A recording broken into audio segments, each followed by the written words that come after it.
Hello friends, welcome to our channel. आज मैं आपको प्रयोजनवाद बताऊंगी। ठीक है, प्रयोजनवाद को इंग्लिश में प्रैग्मेटिज्म कहते हैं। प्रयोजनवाद दर्शन की बहुत शाखा है जो किसी पूर्व सिद्ध सत्य को स्वीकार नहीं करती।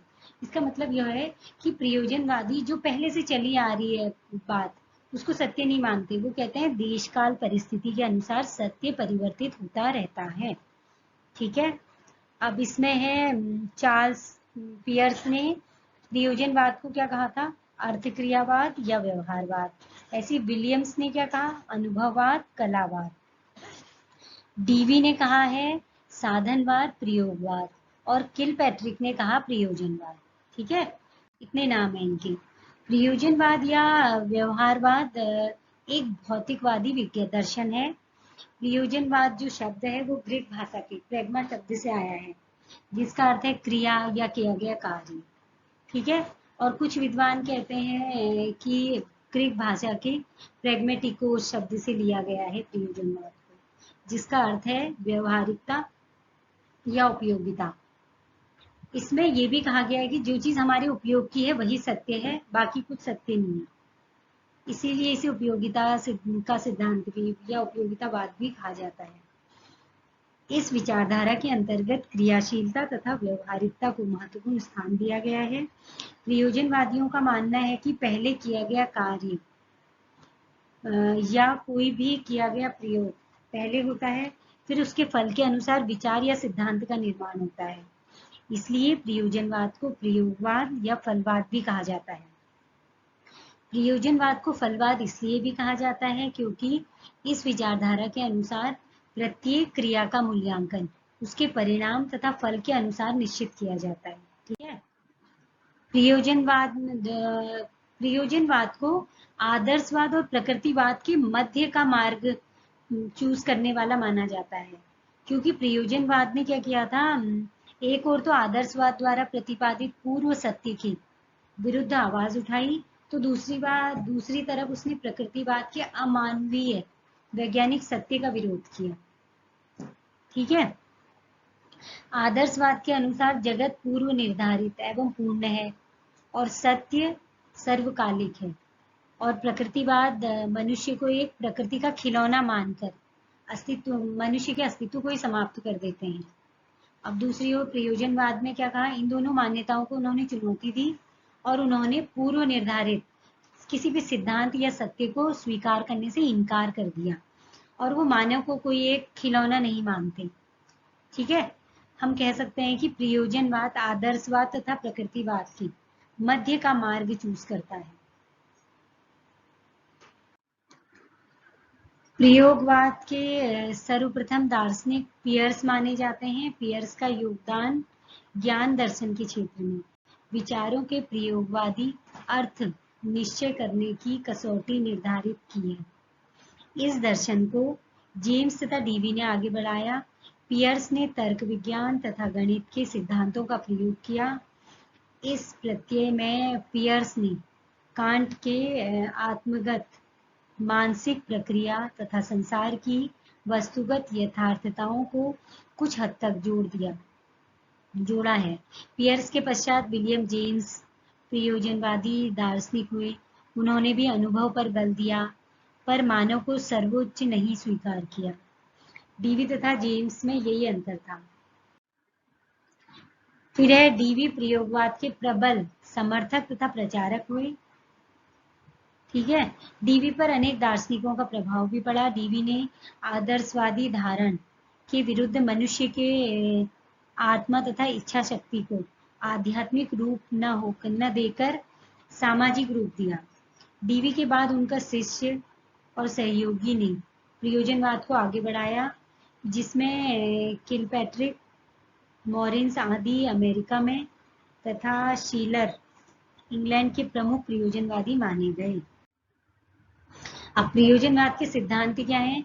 सत्य की परिवर्तनशील प्रकृति। वे कहते हैं सत्य परिवर्तित होता रहता है। ठीक है, और वर्तमान और भविष्य में विश्वास करते हैं। वो कहते हैं जो बात आज सच है वो जरूरी नहीं है कि भविष्य में भी वो सच ही हो। उपयोगिता के सिद्धांत पर बल। उनका मानना है कि जो वस्तु उपयोगी है वही सत्य है, बाकी कोई सत्य नहीं।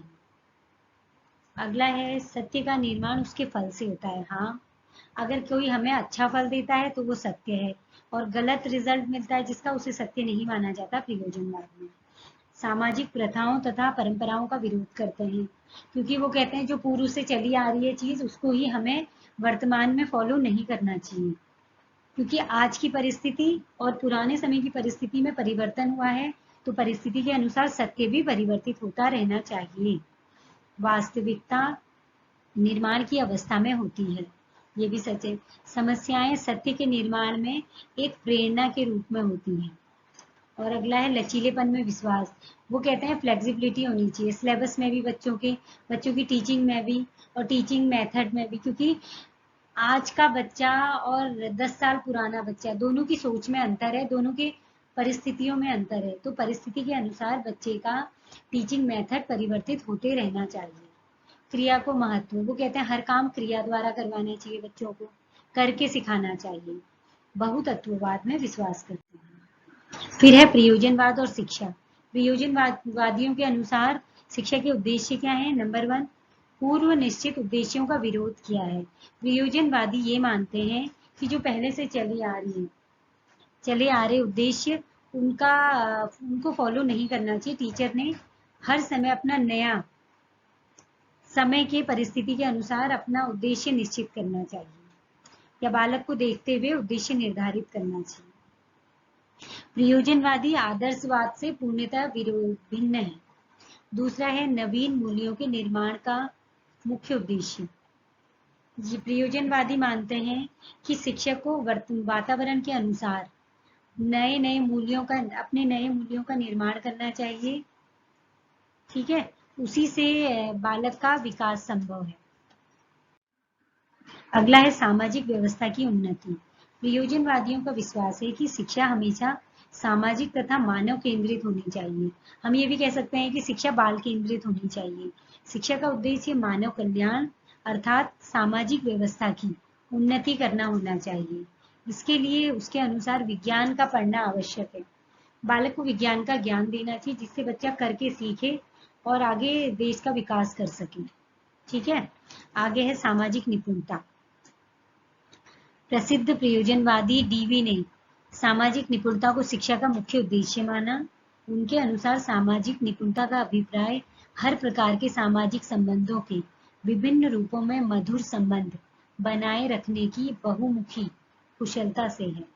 व्यापक रूप से प्रयोजनवादी सामाजिक कुशलता तथा सांस्कृतिक उद्देश्य में समानता समझते हैं, परंतु सूक्ष्म रूप से देखने पर दोनों में स्पष्ट अंतर दिखाई देता है। नेक्स्ट है बालक का विकास। प्रयोजनवादियों के अनुसार शिक्षा का मुख्य उद्देश्य बालक का विकास होना चाहिए। इस उद्देश्य में प्रयोजनवादियों ने बालक के विकास पर तो बल दिया, लेकिन उन्होंने उसके लिए कोई निश्चित लक्ष्य या विकास का कोई अंत नहीं बताया। बस ये बोल दिया कि बालक का विकास करना चाहिए। और दूसरा, प्रयोजनवादियों ने विकास की कोई दिशा नहीं बताई। यह भी हो सकता है कि विकास गलत दिशा की ओर हो जाए। ठीक है, अगला है गतिशील निर्देशन। प्रयोजनवादी शिक्षा के अनुसार शिक्षा का उद्देश्य बालक को गतिशील अध्ययन कराना चाहिए, जिससे बच्चे का विकास हो सके। ठीक है, नेक्स्ट है प्रयोजनवाद के अनुसार पाठ्यक्रम। पाठ्यक्रम का निर्माण करने से पूर्व हमें निम्न 4 सिद्धांतों को ध्यान में रखना चाहिए। सबसे पहला उपयोगिता का सिद्धांत, नंबर 2 सानुबंधित का सिद्धांत, नंबर 3 बाल केंद्रित पाठ्यक्रम का सिद्धांत, नंबर 4 बालक के व्यवसाय क्रियाओं तथा अनुभव का सिद्धांत। तो इसमें सबसे पहला उपयोगिता का सिद्धांत।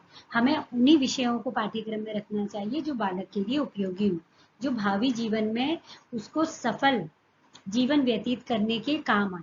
ठीक है, जैसे लड़कियों के लिए गृह विज्ञान, कृषि विज्ञान, ये सब विषय जरूर रखने चाहिए। ऐसे ही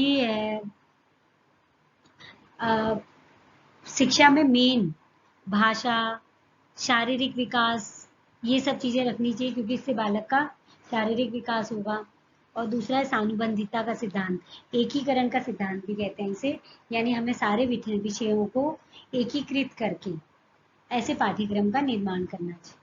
बाल केंद्रित पाठ्यक्रम का सिद्धांत मतलब बालक को केंद्र मानकर पाठ्यक्रम का निर्माण करना चाहिए, ये सोच के कि बालक के लिए क्या उपयोगी है क्या उपयोगी नहीं है, ये सोच के पाठ्यक्रम का निर्माण करना चाहिए।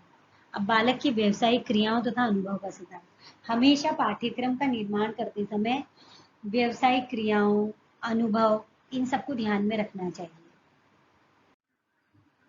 नेक्स्ट है प्रयोजनवाद के अनुसार शिक्षण पद्धति। शिक्षण पद्धतियों का निर्माण करने के लिए हमें निम्न 3 सिद्धांतों को ध्यान में रखना चाहिए।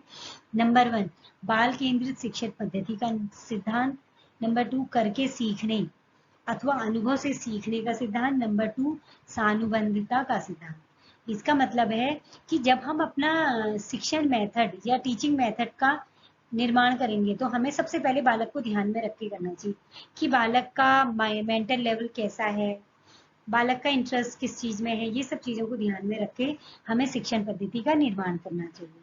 दूसरा है करके सीखने और अनुभव से सीखने, इस चीज पे सबसे ज्यादा जोर देना चाहिए क्रिया पर, कि बच्चे को हर चीज पुस्तकीय ज्ञान से ज्यादा हर चीज अनुभव से या करके सिखाना चाहिए। सानुबंधिता का मतलब एकीकृत करके हर चीज को, इसका मतलब ये होता है कि सारे सब्जेक्टों को मर्ज करके बच्चों को पढ़ाना चाहिए। ठीक है, अब है प्रयोजनवादियों ने जो मुख्य शिक्षण पद्धतियों का निर्माण किया था वो थे प्रोजेक्ट, मेथड और योजना पद्धति। इसके बाद है प्रयोजनवाद के अनुसार अनुशासन, सामाजिक अनुशासन पर इन्होंने विशेष बल दिया। नंबर 2 सीमित मुक्ति आत्मक अनुशासन का ये समर्थन करते थे।